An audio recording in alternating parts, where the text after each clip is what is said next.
विद्यार्थी मित्रों आजना लेक्चर में आपनु स्वागत है।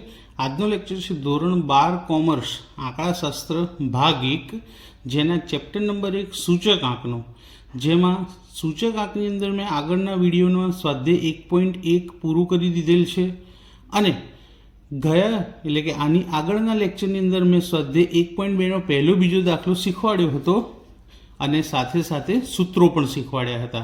तो आज आपणे ए ज सूत्रोनी मददथी स्वाध्याय 1.2 नो दाखला नंबर 3 અને દાખલા નંબર 4 જોઈશું। તો દાખલા નંબર 3 ની અંદર મિત્રો તમને શું કીધેલું છે જોઈએ। તો દાખલા નંબર 3 માં કીધું છે કે અચલ આધારમાંથી પરંપરિત આધારે સૂચકાંક, એટલે કે અચલ આધારે સૂચકાંક આપેલો છે જેનું પરંપરિત આધારે સૂચકાંકમાં આપણે પરિવર્તન કરવાનું છે। તો સૌથી પહેલા સૂત્ર લખી લઈએ। तो अचल आधार में परंपरित आधार में परिवर्तन करवानुं सूत्र, तो परंपरित आधारे सूचकांक बराबर चालू वर्षनो अचल आधारे सूचकांक छेदमां अगाउना वर्षनो अचल आधारे सूचकांक। बीजू के सूत्रनी साथे साथे मैं तमने नोंध पण कीधी थी। नोंध हती के आधार वर्ष आपेल होय अथवा तो आधार वर्ष आपेल न होय। तो अहीं दाखला नंबर 3 में आधार वर्ष आपेल नथी अने ज्यारे आधार वर्ष ना आप्युं होय त्यारे सौ प्रथम એટલે કે જે પહેલું જે વર્ષ હોય આપણું અથવા તો પહેલો જે મંથ હોય અથવા પહેલું સપ્તાહ હોય તેનો સૂચકાંક આપણે 100 લેવાનો અને જો આધાર વર્ષ આપ્યું હોય તો જે હોય એનો એ જ લેવાનો। પણ અહીં આધાર વર્ષ આપેલ નથી માટે પહેલો સૂચકાંક આપણે કેટલો લઈશું મિત્રો? 100 લઈશું। તો જાન્યુઆરીનો સૂચકાંક કેટલો આવશે? 100। ત્યારબાદ ગણતરી લખી દઈએ કે ચાલુ વર્ષનો સૂચકાંક છેદમાં अगाउना वर्षनो सूचकांक। तो चालू वर्षनो सूचकांक अहीं केटलो छे? 270 छेदमां एनी अगाउनो सूचकांक छे 271 गुण्या 100। ए ज रीते मार्च में 268 एनी अगाउनो छे 270 गुण्या 100। ते ज रीते आगळ वधीए। एप्रिल में छे 268 एनी अगाऊ पण छे 268 गुण्या 100। त्यारबाद मे महीना में छे 278 छेदमां एटले के एनी अगाऊ में छे 268 गुण्या 100।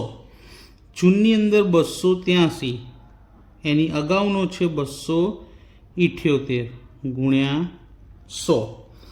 त्यारबाद जुलाई में पण केटलो छे? 283 एनी अगाउनो पण छे 283 गुण्या 100। त्यारबाद ऑगस्टनो छे 293 अने एनी अगाउनो 283 गुण्या 100। छेल्ले हजी सप्टेम्बर अने ऑक्टोबर बाकी। तो सप्टेम्बरनो छे 293 एनी अगाउनो पण 293 गुण्या 100। छेल्लो ऑक्टोबर में 299 अने एनी अगाउनो छे 293 गुण्या 100। तो आ बधी ज गणतरी लखी दीधी। हवे आपणे गणतरी करीशुं केल्क्युलेटरनी अंदर। तमे साथे केल्क्युलेटर लईने बेसशो तो तमने वधारे सरळता रहेशे। हूँ दरेक लेक्चरमां कहूं छुं। तो सौ प्रथम जोवा जईए तो 270 गुण्या 100 भाग्या 271। तो एनो आंसर आपने मळशे 99.63। 99.63। बीजू 268 गुण्या 100 भाग्या 270 तो एनो जवाब मळशे 99.26। 268 गुण्या 100 भाग्या 268 तो एनो जवाब आपने मळशे 100। 278 गुण्या 100 भाग्या 268 एनो जवाब मळशे 103.73। 283 गुण्या 100 भाग्या 278 एनो जवाब मळशे 101.80। 283 गुण्या 100 छेदमां 283 तो एनो जवाब आपने मळशे 100। 293 गुण्या 100 भाग्या 283 तो एनो जवाब मळशे 103.53। 293 ગુણ્યા 100 ભાગ્યા 293, તેનો આન્સર આવશે 100. એ જ રીતે છેલ્લું 299 ગુણ્યા 100 ભાગ્યા 293, 102.05. તો મિત્રો આ હતો અચલ આધારમાંથી પરંપરિત આધારે સૂચકાંકમાં પરિવર્તન કર્યું. તો દાખલા નંબર 3 આપણો અહીં સમાપ્ત થાય છે. એકવાર ફરીથી જોઈ લેજો, અને તમારે લખવો હોય તો તમે વિડીયોને પોઝ કરીને દાખલો લખી શકો છો, એટલે તમને ફરીથી દેખાડી રહ્યો છું.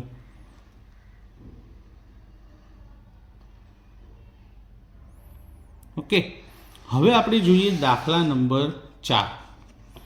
દાખલા નંબર 4ની અંદર પરંપરિત આધારમાંથી અચલ આધારે સૂચકાંકમાં પરિવર્તન કરવાનું છે.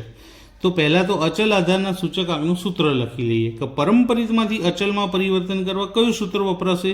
તો ચાલુ વર્ષનો પરંપરિત આધારે સૂચકાંક ગુણ્યા અગાઉના વર્ષનો અચલ આધારે સૂચકાંક ભાગ્યા 100.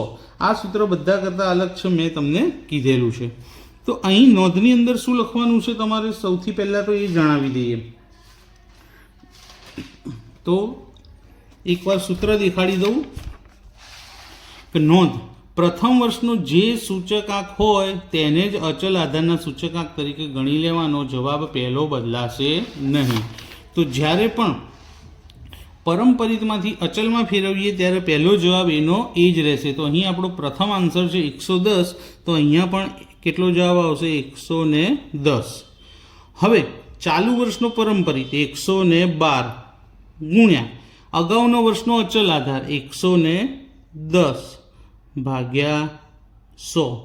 જ્યાં સુધી ગણતરી નહીં થાય ત્યાં સુધી એના પછીનો સૂચકાંક મળશે નહીં. તો પહેલાં ગણતરી 112 ગુણ્યા 110 ભાગ્યા 100, તો એનો જવાબ આવશે 123.2.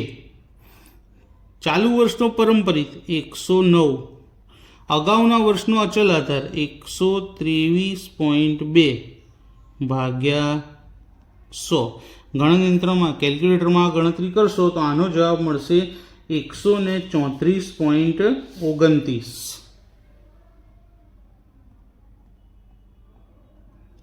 ત્યારબાદ 108 એટલે કે ચાલુ વર્ષનો પરંપરિત, અગાઉના વર્ષનો અચલ આધાર 134.29 છેદમાં 100, અને એનો જવાબ મળશે 145.03.